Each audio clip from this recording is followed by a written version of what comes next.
Hello, welcome to the editorial course. 28 मई 2021 के editorial का एनालिसिस। टाइटल है इनकॉर्पोरेटिंग लिमिट्स, सीमाएं निर्धारित करना, सीमित करना। किस चीज़ का सीमा निर्धारित किया जा रहा है, किस चीज़ को सीमित किया जा रहा है। तो भाई यहाँ पर ये जो मुद्दा है आईपीसी और हेट स्पीच के मामले पर है। आईपीसी मतलब इंडियन पीनल कोड और हेट स्पीच मतलब भड़काऊ भाषण वगैरह या कोई भी तरह का से अभिव्यक्ति ऐसा जिससे हिंसा, नफरत, द्वेष, अराजकता फैलने का खतरा हो। टैगलाइन है प्रपोज्ड हेट स्पीच प्रोविजंस। प्रस्तावित हेट स्पीच कानून शुड बी क्लियर, एकदम स्पष्ट होना चाहिए, एंड फ्री ऑफ वैगनेस। उसमें कोई भी पॉइंट ऐसा नहीं रहना चाहिए जिससे पढ़ के क्लियरली पता नहीं चले कि किसके बारे में कहा जा रहा है, इसका रेंज कहाँ तक होगा। ठीक है। न्यू बैच इंफॉर्मेशन एडिटोरियल से रिलेटेड। चलिए आगे बढ़ाते हैं, थोड़ा साइज बड़ा करते हुए। ये देखिए आ गया। देखिए, स्पीच इज़ फ्री, बोलने का अधिकार एकदम है, पूरी तरह से आज़ादी है। But it is a freedom that comes with responsibility. लेकिन हर आज़ादी के साथ कुछ जिम्मेवारी आ जाती है।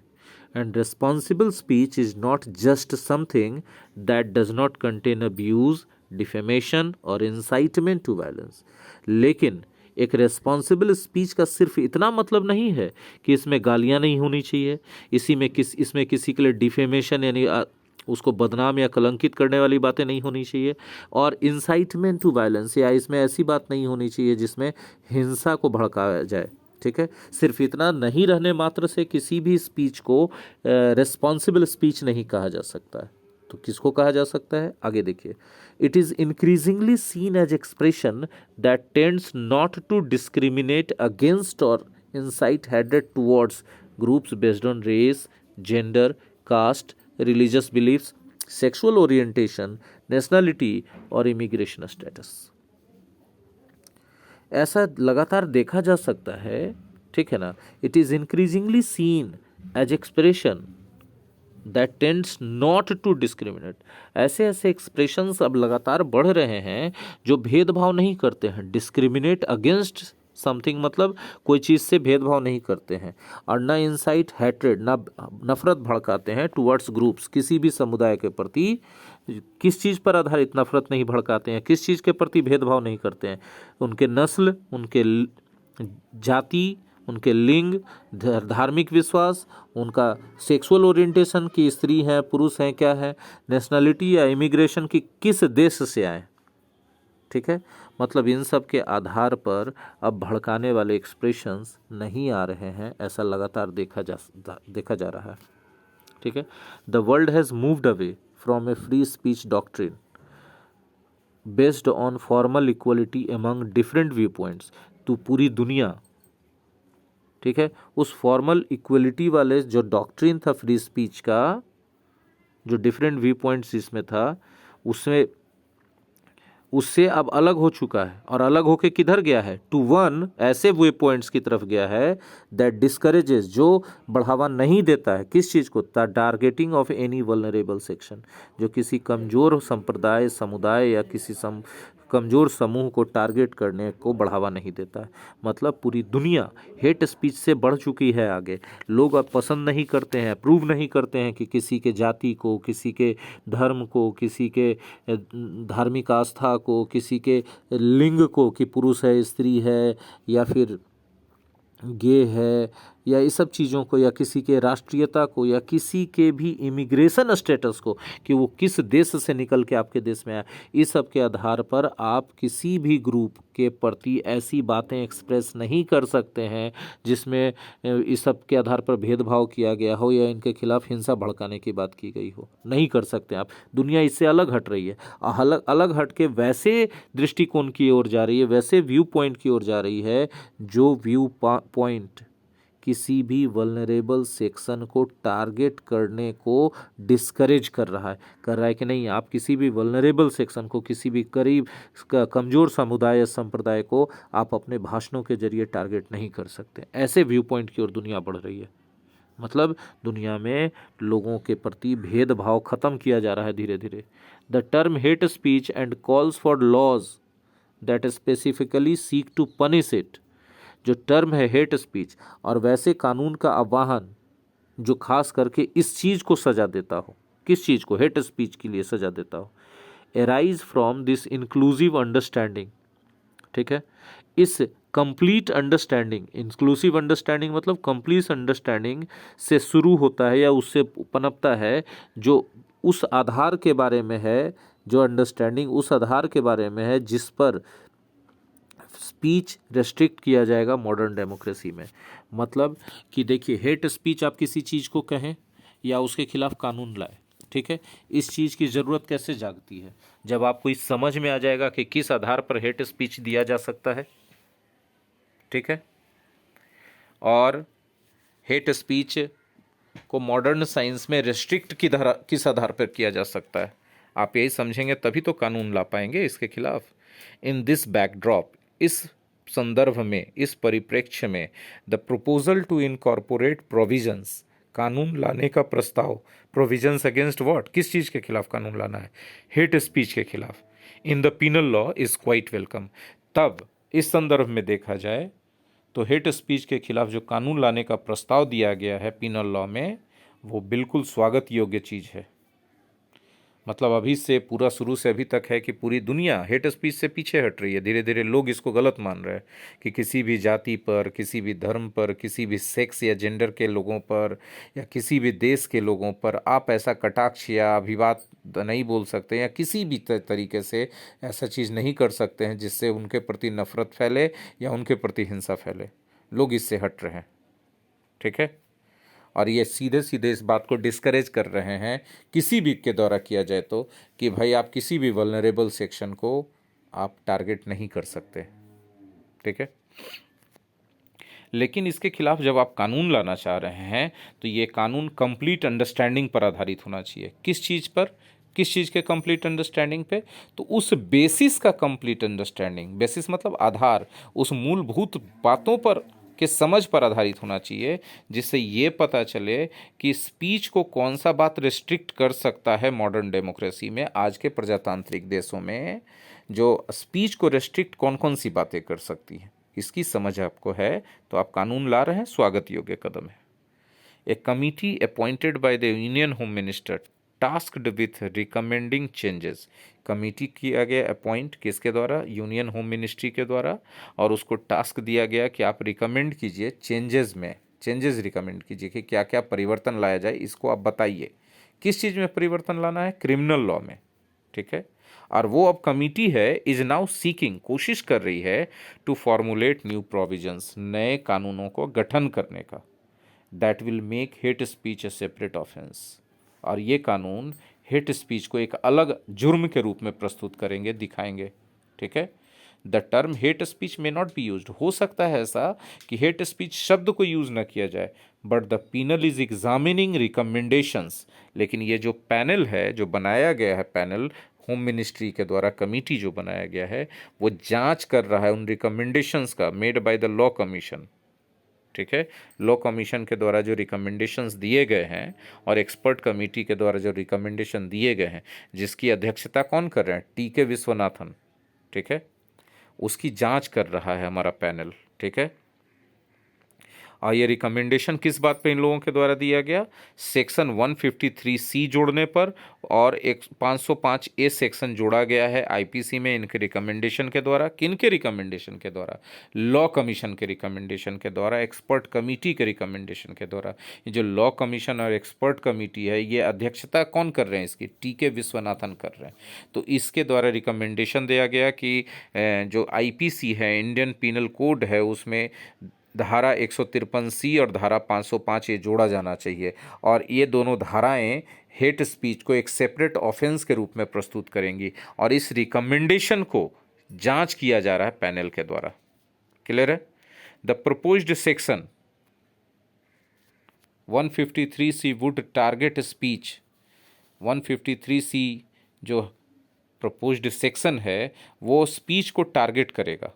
कैसे स्पीच को, दैट ग्रेवली थ्रेटन्स, जो गंभीर रूप से खतरा पैदा करता है, किसके लिए, एनी पर्सन के लिए या एनी ग्रुप के लिए, और इस इरादे से खतरा पैदा करता है कि उनके अंदर भय का माहौल बना दिया जाए, काउज फियर और अलार्म और इंसाइट वायलेंस या उसके खिलाफ हिंसा भड़का दिया जाए तो उस तरह के स्पीच का जांच करेगा, उसको 153C के अंतर्गत जांच किया जाएगा। ठीक है। एंड प्रिस्क्राइब सेंटेंस, और 153C में ही प्रोविजन दिया गया, प्रिस्क्राइब किया गया है सजा का। यहाँ सेंटेंस माने वाक्य नहीं, सजा। सजा कितना? ऑफ 2 years इन प्रिजन, कैद में डाल दिया जाएगा 2 साल के लिए, एंड फाइन और जुर्माना भी लगाया जाएगा। मतलब कि 153C यदि किसी आदमी ने या किसी नेता ने, किसी धार्मिक गुरु ने या कोई भी व्यक्ति जो बड़ा हस्ती है आया सार्वजनिक मंच पे या कुछ ऐसा बात बोल दिया जिससे किसी वल्नरेबल सेक्शन के प्रति हिंसा भड़क सकता है या किसी व्यक्ति के प्रति हिंसा भड़क सकता है, उसके प्रति नफरत का माहौल बन सकता है, तब यदि शिकायत कर देगा वो आदमी या उस समुदाय, तो 153C के अंतर्गत उसका केस लिया जाएगा, धारा 153C के अंतर्गत, और उसका जांच किया जाएगा। ठीक है। 150 कि वो जो भाषण दिया गया वाकई में ऐसा है कि नहीं, और साबित हो गया तो 2 साल का कैद और जुर्माना दोनों हो सकता है। अब सेक्शन 505A जो दिया गया, धारा 505A का जो रिकमेंडेशन है उसमें क्या होगा देखिए। Section 505A on other hand proposes to punish speech और writing that cause fear alarm among a group और प्रोवोक्स वायलेंस अगेंस्ट इट। 505 में सिर्फ एक ग्रुप के बारे में बात किया गया कि किसी भी समुदाय के प्रति आप भय पैदा करने वाला माहौल क्रिएट करते हैं किसी भी जरिए से, ठीक है, या हिंसा भड़काने का काम करते हैं आप इस किसी भी ग्रुप के खिलाफ, तो ठीक है ना, किस आधार पे आप किसी का नस्ल को टारगेट करके, धर्म को टारगेट करके, उसके जेंडर, सेक्सुअल ओरिएंटेशन या प्लेस ऑफ बर्थ या उसके बेचारे के डिसेबिलिटी को टारगेट करके अगर आप कुछ ऐसा बात बोलते हैं जिससे उस पूरे ग्रुप के प्रति, यानी 153, देखिए 153C था ना, 153C किसी व्यक्ति या ग्रुप दोनों के प्रति काम कर सकता है, एक 505 या सिर्फ ग्रुप के लिए काम करेगा। तो ग्रुप के लिए आप ऐसा करते हैं तब आपका वही चीज़ फिर जांच पड़ताल 505A के तहत होगा।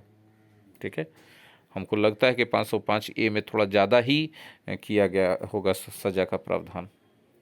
बतवा तो गलत नहीं है, इसको कानूनवा सही लग रहा है, लेकिन इसका उपयोग सही हो, इसमें सही बात है कि क्लैरिटी रहना चाहिए। क्लैरिटी का मतलब है ना कि इसमें कुछ ऐसा बात नहीं रहे जिसका बाद में गलत फ़ायदा उठाया जा सके, लूप होल नहीं रहना चाहिए। अच्छा आगे देखिए। The committee for reforms in criminal laws attracted criticism. ये जो क्रिमिनल लॉज में सुधार के लिए जो कमेटी गठित किया गया उसका आलोचना होना शुरू हो गया। कब हुआ? When it was formed last year, जब पिछला साल इस कमेटी का गठन हुआ था तभी। क्यों हुआ? क्योंकि मेनी, बहुत सारे लोगों को फियर्ड, आशंका थी कि a hurried process without adequate and wide consultation, कि उनको आशंका थी कि ये प्रोसेस जल्दबाजी में कर दिया जाएगा, हरीड प्रोसेस हो जाएगा, हड़बड़ी में कर दिया जाएगा, और इसमें बिना एडेक्वेट और वाइड कंसल्टेशन के, मतलब इसमें लोगों से ज़्यादा विचार विमर्श नहीं किया जाएगा, और डिक्टेटोरियल इसमें कोई कानून जोड़ दिया जाएगा। इस बात का बहुत सारे लोगों को डर था, और इस डर के कारण वो जो कमेटी गठित किया गया था 2020 में, उसका काफ़ी आलोचना हुआ। बड़े बड़े लोगों ने काफ़ी आलोचना किया कि सरकार ही गलत कर रही है। आगे देखिए। सम लॉयर्स एंड एक्टिविस्ट्स सेड, कुछ वकील लोग, बड़े बड़े वकील थे और कुछ एक्टिविस्ट थे जो कार्यकर्ता थे इस सब मामलों पर, सामाजिक कार्यकर्ता थे, उन लोगों ने कहा, सेड, क्या कहा? It was not inclusive and questioned its ability to gather.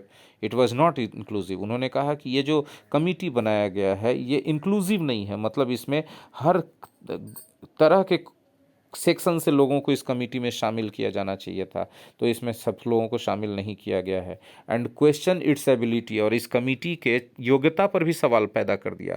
योग्यता क्या काम करने का? तो ability to gather a wide range of opinion in the midst of pandemic. उन्होंने ये भी कहा कि ये कमेटी जो है बहुत सारे लोगों से इस पैंडेमिक के दौरान कैसे ओपिनियन ले पाएगी। लोग तो घरों से बाहर निकल नहीं रहे हैं, तो कमेटी कैसे लोगों से संपर्क करेगी, कैसे लोगों तक जाएगी और लोगों का राय कैसे लेगी। अब बिना लोगों के राय के यदि बना दिया गया कोई कानून, तो क्या वो प्रजातांत्रिक मूल्यों के लिए सही होगा? आगे बढ़िए। While such points of criticism remain, ऐसे जो पॉइंट्स है क्रिटिसिज्म के वो अभी बने हुए हैं, फिर भी इट अपीयर्स दैट, ऐसा लग रहा है कि पैनल वुड गो अहेड, ये पैनल जो बनाया गया है वो आगे बढ़ेगा, एंड मेक इट्स रिकमेंडेशन सून, जल्दी अपना रिकमेंडेशन सरकार को सौंप देगा। मतलब वो आलोचनाओं की परवाह नहीं कर रहा है panel. In the context of the hate speech provisions, ठीक है। हेट स्पीच कानून के कॉन्टेक्स्ट में it must direct its efforts to define narrowly. इस कमेटी को, इस पैनल को चाहिए कि वो अपना प्रयास उस दिशा में लेके जाए जिसमें वो बहुत नैरोली, बारीकी से डिफाइन करे सेक्शंस को, जो ये कमेटी या पैनल प्रपोज कर रहा है फॉर्मुलेट करने के लिए, ठीक है। मतलब इस कमेटी को चाहिए कि जो जो सेक्शंस आप गठन करवाना चाह रहे हैं इंडियन पेनल लॉ में, इंडियन पेनल कोड में, उसमें हर एक सेक्शन जो आप बनवाना चाह रहे हैं, जिसका आप रिकमेंडेशन दे रहे हैं, उसको बारीकी से एकदम डिफाइन कीजिए। उसमें कुछ भी ऐसा नहीं रहना चाहिए जो मोटा मोटी तौर पे रहे, क्योंकि मोटा मोटी कानून जो है वो सबके लिए घातक हो जाएगा, ठीक है। And avoid the pitfall of using वेग एंड ओवर ब्रॉड टर्म्स। और इस सेक्शन के बारे में जब कानून लिखा जाए तो जो टर्म्स हैं वो वेग नहीं होना चाहिए, द्व्यर्थी नहीं होने चाहिए, और ओवर ब्रॉड नहीं होने चाहिए, जनरल सेंस में जाने वाले टर्म्स नहीं होने चाहिए, एकदम स्पेसिफिक, एकदम क्लियर कट, एकदम पर्टिकुलरली एक एक वर्ड वेल डिफाइंड होना चाहिए, ताकि इस कानून को पढ़ के दो वकील दो तरह का अर्थ ना निकाल ले। नहीं तो एक वकील निर्दोष को दोषी साबित कर देगा, हो सकता है कि एक वकील दोषी को बचा के लेके चल जाए, ठीक है। तो इसलिए बहुत क्लियर कट होना चाहिए। That would fall foul of the constitution. जो नहीं तो यदि ऐसा नहीं हुआ तो एक कॉन्स्टिट्यूशन में कमी हो जाएगी, कमजोरी हो जाएगी। फॉल ऑफ समथिंग मतलब उसके हिसाब से सही नहीं होना, ठीक है। Section 66A of the information technology act, it may be recalled, was struck down by the Supreme Court because it failed to define some terms that sought to criminalize offensive and annoying messages। देखिए बहुत ज़बरदस्त बात है कि उसी तरह से, मतलब उदाहरण दे रहे हैं एडिटर कि इंफॉर्मेशन टेक्नोलॉजी एक्ट में धारा 66A जो था उसको सुप्रीम कोर्ट ने कैंसिल कर दिया। क्यों कैंसिल कर दिया? क्योंकि यह जो धारा था 66A, ये डिफाइन नहीं कर पा रहा था, ठीक है, कुछ टर्म्स ऐसे थे जिसमें ऑफेंसिव और एनोइंग मैसेजेस को क्रिमिनलाइज करने में जिन टर्म्स को क्लियर करने की ज़रूरत थी, तो ये जो धारा था 66A इंफॉर्मेशन टेक्नोलॉजी एक्ट का, अधिनियम का, उस धारा को सुप्रीम कोर्ट ने कैंसिल कर दिया। कहा कि नहीं भैया ये तो क्लियर है ही नहीं, इसमें बहुत सा बेगुनाह साबित दोषी हो जाएगा, बहुत सा दोषी बच के निकल जाएगा इसके चलते। तो पहले कानून हटाइए और इसके जगह फिर अपना लाना होगा, दूसरा लाइएगा क्लियर करके, हम देखेंगे सही है कि नहीं, ठीक है। आगे बढ़ते। एवर सिंस दिस 2015 डिसीजन, 2015 में डिसीजन दिया गया था, तब से लेके अब तक सब government see a lacuna in the law concerning offensive messaging over the internet. तब से बहुत सारे गवर्नमेंट ने ये पाया है कि लकूना है, गैप है, खाली स्थान है, ठीक है, कानून में। किस चीज़ से संबंधित कानून में? ऑफेंसिव मैसेजेस से संबंधित। इंटरनेट पे जो ऑफेंसिव मैसेजेस चलते हैं उससे संबंधित कानून कंप्लीट नहीं हो पाया उसके हटने के बाद से। तो आप पहले ही ऐसा क्यों लाए थे जिसमें क्लियर कट लैंग्वेज नहीं था कि ऑफेंसिव मैसेज क्या होता है, एनोइंग मैसेज क्या होता है। एनोइंग, यदि मान लेते हैं कि कोई अपना ऐड का प्रचार बार बार भेज रहा है, ये एनोइंग हो सकता, ऑफेंसिव नहीं हो सकता। तो उसी तरह हर चीज़ एकदम क्लियर होना चाहिए कानून में, ठीक है। If at all new sections are to be introduced, अगर किसी भी तरह से नया सेक्शन, नई धाराएं लगनी है, नई धाराएं बननी है किसी कानून के अंतर्गत, तो इट शुड बी क्लियर, यह क्लियर होना चाहिए। That what is sought to be published, that what is sought to be punished is incitement to violence or advocacy of hatred, posing an imminent threat to public order or a target group। क्यों clear होना चाहिए? ताकि ये जो ऐसा कोई भी बात रहे इंटरनेट पर या किसी भी मीडिया पर जो वायलेंस को भड़काता हो, या फिर नफ़रत का वकालत करता हो, या फिर जो लोकतंत्र है या जो सामान्य कानून व्यवस्था है उसमें खतरा पैदा करता हो, हिंसा का, या भड़काता हो उस लोगों को, किसी भी टारगेट ग्रुप को टारगेट करता हो, तो उसको सजा देने के लिए होना चाहिए, एकदम स्पष्ट क्लियर होना चाहिए चीज़। Only then will it be a valid curb on free speech, तभी यह एक सही कानूनी रूप से मान्य वैध नियंत्रण होगा फ्री स्पीच पर। वरना वाकई में फ्री स्पीच में यदि आप अनियंत्रित रूप से नियंत्रण लगा देंगे तो वो तो प्रजातंत्र का मूल्यों का हनन हो जाएगा। ये नया बैच का इन्फॉर्मेशन आई होप कि आपके लिए यूज़फुल होगा। अगर अच्छा लगा हो एनालिसिस तो एक बार इसको लाइक करें, अपने दोस्तों के साथ शेयर करें जिनको इंग्लिश में इंटरेस्ट हो, और अगर आप नए हैं YouTube channel Sunish tutorial classes पर तो इसको सब्सक्राइब करें। धन्यवाद।